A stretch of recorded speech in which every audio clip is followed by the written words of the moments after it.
আসসালামু আলাইকুম বন্ধুরা, এ হচ্ছে সেই পাউডার। এটা হচ্ছে ইলেকট্রোলাইট ভিটামিন। এটার কাজ কি, এটার কাজ সম্পর্কে আজকে আমি আপনাদের বলবো। তবে আপনারা মেডিসিনটি ভালো করে দেখে নিন। এটার কাজ হচ্ছে, আপনি পায়রাকে ভরপুর খাবার দিচ্ছেন, তারপরেও পায়রা শুকিয়ে যাচ্ছে এবং পায়রার বুকের হাড় বেরিয়ে যাচ্ছে। তখন আপনারা মোটামুটি 500 গ্রাম জলে 1 চামচে মতো এই পাউডার দিয়ে গুলিয়ে দেবেন। দিয়ে আপনারা সকাল বিকাল পায়রাকে সেই জল খাওয়াবেন।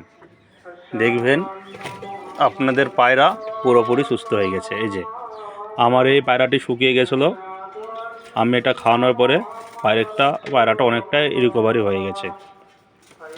আপনারা মেডিসিনটি দেখে নেন, ইলেকট্রোলাইট এবং ভিটামিন সাপ্লাই। আপনারা যে কোনো পশু পাখির মেডিসিনের ঘরেই এই মেডিসিনটি পেয়ে যাবেন।